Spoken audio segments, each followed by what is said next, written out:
South India shopping mall the wedding మంత్ర సరికొత్త wedding collection south India shopping mall. ఈ same with Modiji ఎందుకు cease fire, మీకు ఏం తెలుసు యుద్ధం గురించి? బంగ్లాదేశ్ యుద్ధం గురించి తర్వాత మనం బ్యాంక్రప్ట్ అయిపోయాం యాజ్ అ నేషన్. చెప్పాను చూడండి, కంప్లీట్గా బ్యాంక్రప్ట్. 5 సంవత్సరాలు మనకు బయటపడడానికి టైం తీసుకున్నాం. ట్యాక్స్ పెంచాల్సి వచ్చింది. రేపు ఇదే చెప్తారు మోదీ గారు, సరే యుద్ధం చేద్దాం పాకిస్తాను, పని చేస్తాను, పెట్రోల్లో 10 రూపాయలు పెంచేస్తానంటే అందరు ఏడుస్తారు, వద్దు నాకు యుద్ధం వద్దు ఏమొద్దు అంటారు. అప్పుడు ఇది ప్రాబ్లం. అది యుద్ధం ఫ్రీగా నడవదు కదా, దానికి డబ్బులు కావాలి. నేను చెప్పినట్టు మిసైల్ ఫైర్ చేయాలన్నా కానీ మిగతా ఏం చేయాలన్నా మనకు డబ్బులు కావాలి. సరే మనం అప్పుడు చేసాం కూడా, we had put a cess at that time. చైనాతో జరిగినప్పుడు సెస్ పెట్టాం మనం, డబ్బులు కావాలి కదా. ఇప్పుడు అందరూ అంటున్నారు మేము జిఎస్టీ కడుతున్నాం కదా, బాగా చేశారు మీరు, జిఎస్టీ బాగానే వాడుకుంటున్నారని చెప్పి. ఏది తెలియదు అసలు.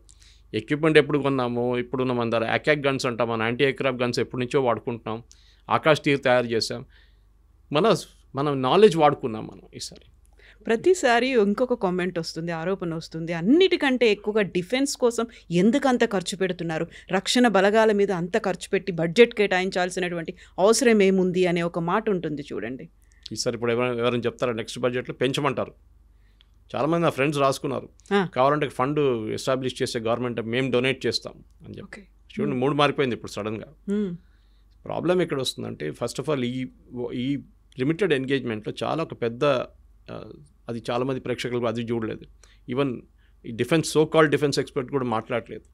మన దగ్గర ఈసారి ఈ ఆకాష్ తీర్ కానివ్వండి, యాంటీ ఎయిర్క్రాఫ్ట్ గన్స్ వాడింది అగ్నివీర్ అని చెప్పి యంగ్స్టర్స్ని తీసుకున్నారు లాస్ట్ 3-4 సంవత్సరాలు. వాలంటీర్స్ లాగా వాళ్ళు their limited service, short service commission అంటాం మిలిటరీలో. ఈవెన్ ఆఫీసర్స్ కూడా షార్ట్ సర్వీస్ కమిషన్ చేసుకుంటారు చాలామంది. మేజర్ లెవెల్లో they will retire and civilian లైఫ్లో వెళ్ళిపోతారు. అగ్నివీర్ తీసుకొచ్చి ఎంత పెద్ద గొడవ చేసాం మీకు గుర్తుంటుంది. రాహుల్ గాంధీ కానీ మిగతా వాళ్ళు కానీ ఇక్కడ తగలబెట్టారు, ఫైరింగ్ జరిగింది. ఈ యంగ్స్టర్ ఇప్పుడు వస్తున్న యంగ్స్టర్స్కి వాళ్ళ దగ్గర స్కిల్ ఉంది, టెక్నికల్ స్కిల్. మీరు చూడండి, ఐటీఐలో వెళ్ళి ఎక్కడో చదువుకుంటాడు, అందరు ఇంజనీర్లు కాదు కదా, కొంతమంది ఉండొచ్చు. ఈ చేసుకున్న వాళ్ళు దే ఆర్, ఎందుకంటే నాకు తెలిసిన ఒక బ్రిగేడియర్ ఎక్కడ ఉన్నప్పుడు సికింద్రాబాద్, ఆయన he was training Agniveer and he told me, ఆయన చెప్పారు నా దగ్గర, సురేష్ వీళ్ళంతా బ్రిలియంట్ తెలుసా, వీళ్ళకి ఒక ట్యాంక్ ఇచ్చి 2 నెలలు మీరు ట్యాంక్ మీద పనిచేయండి, దాన్ని తిప్పి మొత్తం అక్కడ ఇప్పి ఎక్కడ పెట్టండి అంటే తర్వాత మొత్తం ట్యాంక్ నిప్పేసి రిటర్న్ ఫిట్ చేస్తారు నెల లోపల అంటున్నారు. మా దగ్గర 40 సంవత్సరాల నుంచి ఉన్న వాళ్ళకి చేయలేకపోతున్నారు. సో ఈ యంగ్స్టర్స్ ఉన్న, ఇప్పుడు తీసుకునే యంగ్స్టర్స్ వాళ్ళు చాలా మట్టుకు టెక్నాలజీతో ఫ్రీక్వెంట్గా వాళ్ళు హ్యాండిల్ చేస్తూ ఉంటారు. వేరస్ ఈ ఓల్డర్ జనరేషన్కి ఆ కేపబిలిటీ లేదు. నెక్స్ట్ మన ఆర్మీ ఏజ్, యావరేజ్ ఏజ్ కూడా తగ్గింది. పెన్షన్స్ అండ్ శాలరీస్ అది కూడా తగ్గింది. పెద్ద ఆర్మీ ఇప్పుడు చూస్తున్న ఇట్లాంటి యుద్ధాల్లో మనకు పెద్ద ఆర్మీ ఏం అక్కర్లేదు. మనకు కావాల్సింది టెక్నాలజికలీ కాంపిటెంట్గా ఉన్న మనుషులు కావాలి, అబ్బాయిలు అమ్మాయిలు కానీ. ఇప్పుడు కూడా జరిగిన ఈ యుద్ధంలో నాకు తెలిసిన మట్టుకు కాన్ఫిడెన్షియల్ సోర్స్ నుంచి చాలా ఈ కంట్రోల్ రూమ్స్ హ్యాండిల్ చేస్తుంది వాస్ విమెన్. ఎందుకంటే వాళ్ళు కూడా టెక్నికలీ కేపబుల్గా చాలామంది ఉన్నారు. సో అది మీరు either it be ATCs or అక్కడ కూర్చొని డ్రోన్ హ్యాండిల్ చేస్తున్న వాళ్ళు ఉండొచ్చు, మిసైల్ ఫైర్ చేస్తున్న ఉండొచ్చు. వీళ్ళందరూ రాడార్ని కాన్సిస్టెంట్గా చూస్తూనే ఉన్నారు. అదే కేపబిలిటీ, అనలైజ్ చేయడం, ఏ మిసైల్ ఎక్కడ ఫైర్ చేయాలని చెప్పేసి, అది ఎక్కడి నుంచి వస్తుంది, ఎంత స్పీడ్లో వస్తుంది ఆ మిసైల్ అని చెప్పేసి, is it coming at 2.5 times the speed of sound, లేదా నార్మల్ మిసైల్ పంపిస్తున్నారా, బ్లాండ్ డ్రోన్ పంపిస్తున్నారా, లోడెడ్ డ్రోన్ పంపిస్తున్నారా, దీస్ ఆల్ అనలైజ్ చేయాల్సి వస్తుంది అనమాట. సో మీకు టెక్నికలీ కాంపిటెంట్ యంగ్స్టర్స్ కావాలి ఆర్మీలో. సో నేను నెక్స్ట్ జనరేషన్ రిక్రూట్ చేస్తున్నప్పుడు కావాలంటే కంపల్సరీగా మినిమం ఐటీఐని పెట్టండి. అట్లీస్ట్ ఐటీఐలో కొంతమంది వెళ్ళి చదువుకుంటారు. ఇప్పుడు ఐటీఐకి వెళ్ళినోడు ఏం పని లేనోడు అక్కడికి వెళ్తారని చెప్పి ఒక కాన్సెప్ట్ వచ్చేస్తుంది అనమాట. అది కాకుండా ఇప్పుడు ఇట్లా చూపిస్తే కొత్తగా ట్రైనింగ్, ఆర్మీ వాళ్ళు కూడా వాళ్ళ ఎక్విప్మెంట్ ఇచ్చి ట్రైనింగ్ చేపిస్తే ఐటీఐలో రెడీమేడ్గా వాళ్ళకి ప్రొడక్ట్స్ దొరుకుతారు. వాళ్ళకి ఒక టాలెంట్ వచ్చేస్తుంది, మ్యాన్ పవర్ వచ్చేస్తుంది వాళ్ళకి. ఇది జరగాలి. సో ఫ్యూచర్ ఆఫ్ వార్ఫేర్ అనేది ట్యాంకులు కాదు, ఉంటుంది ట్యాంక్ లేదని చెప్పట్లేదు. ఈవెన్ సోల్జర్స్, ఇన్ఫెంట్రీ కాదు, ఉండొచ్చు, అది కూడా ఉంటుంది. ఇన్ఫెంట్రీ యూస్ ఇన్ఫెంట్రీకి ఉంటుంది. కానీ మనం జాగ్రఫీ కోసం వెళ్ళట్లేదు.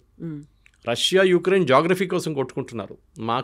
మేము 100 కిలోమీటర్లు గుంజుకుంటాం మీ దగ్గర నుంచి, వీళ్ళేమో మేము దగ్గర నుంచి 100 కిలోమీటర్లు గుంజుకుంటాం.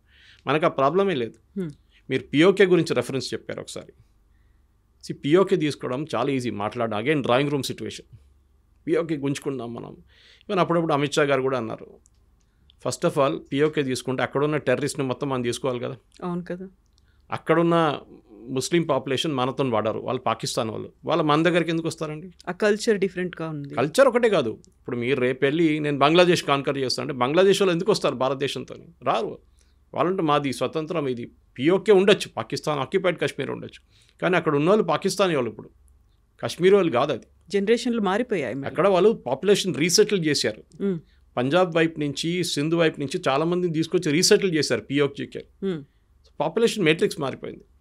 రెండోది, మీరు ఇండియన్ పాపులేషన్ తీసుకుంటే ఇదే బీజేపీ వాళ్ళు ఏడుస్తారు రేపు, అరే అందరు ముస్లిమ్స్ వచ్చేసారు, 10 లోక్సభ సీట్లు వాళ్ళకి పోయింది ఇప్పుడు అని చెప్పేసి. సో మీరు ప్రాక్టికల్గా అగైన్ చెప్పడానికి చాలా ఈజీ. పిఓజీకే చూసుకుందాం, మోదీ గారు వెళ్ళండి బాంబు పంపి 2 బాంబులు పడేయండి, అది కాదు, అంత ఈజీ కాదు. మన దగ్గర ఉన్న కాశ్మీర్ని ముందు మేనేజ్ చేసుకుందాం మనం, తర్వాత పిఓకే గురించి మాట్లాడదాం. It's an unsettled issue. అది ఇప్పుడు కాదు, హిస్టారిక్లీ 1948లో రాజా హరి సింగ్ అడిగినప్పుడు నెహ్రూ హెల్ప్ చేయలేదు టైంలో. ఆ రోజు టైంలో హెల్ప్ చేసి ఉంటే ఇండియన్ ఆర్మీని పంపిస్తే మనకి పిఓకే ప్రాబ్లమే లేకుండా పిఓకే కూడా మన దగ్గర ఉండిపోతుంటాయి. అక్కడ ఉన్న 2 చోట్ల మనకు పనికొస్తుంది. ఒకటి గిల్గిత్ బాల్టిస్తాన్, న్యాచురల్ రిసోర్సెస్ చాలా ఉన్నాయి అక్కడ, టంగ్స్టన్ కానివ్వండి, మీరు లిథియం కానివ్వండి, చాలా ఉంది అక్కడ. అది చైనాకి అమ్ముకున్నారు వీళ్ళు, పాకిస్తాన్. ఇప్పుడు చైనీస్ కంపెనీలు పనిచేస్తున్నాయి అక్కడ, దానికి ఒక్కటే ఇంట్రెస్ట్ ఉంది మనకి, అది వచ్చేస్తే మనం తీసుకుంటాం కావాలంటే. కానీ అంత ఈజీ కాదు, అక్కడ కూడా పొలిటికల్ మెచ్యూరిటీ ఉండాలి. సరే, ఒక ప్రాబ్లం ఉంది, పిఓజేకే మన దగ్గర లేదు. ఒఫిషియల్లీ మనం 22 సీట్లు కూడా ఇచ్చేసాం జమ్మూ కాశ్మీర్ అసెంబ్లీలో, ఎవరు లేరు క్యాండిడేట్, కానీ 23 సీట్లు 22 సీట్లు ఇచ్చేసాం వాళ్ళు. Let us wait. ఏదో ఒక రోజు అక్కడున్న ప్రజలు ఇప్పుడు బలూచిస్తాన్లో చేసినట్లు గొడవ చేసి వచ్చి మాకు భారతదేశంలో విలీనం అయిపోతాం, అటువైపు బారాముల్లా దాకా మీరు ట్రైన్ తీసుకొచ్చారు, వందే భారత్ తీసుకొచ్చారు, చెనాబ్ బ్రిడ్జ్ కట్టారు, ఇంత బాగుంది అక్కడ అన్ని డెవలప్మెంట్, మా దగ్గర ఇక్కడ ఏం లేవు, మేము మీ దగ్గరకు వచ్చేస్తామంటే అది డిఫరెంట్ మ్యాటర్. దెన్ అక్కడ ఉన్న సిటిజన్స్ రెబెల్ చేస్తారు. అప్పుడు ఏం చేస్తారు, ఆర్మీ వాళ్ళు ఫైర్ చేస్తారు, చాలామంది చనిపోతారు, మళ్ళీ అక్కడ గొడవ ఉంటుంది. అది మళ్ళీ వీరు యూఎన్కి వెళ్ళి చెప్తారు, భారతదేశం మమ్మల్ని వచ్చి కాన్కర్ చేసుకుంది, మేము మీ పంజాబ్ పట్టుకుంటాం రేపు అని చెప్తారు.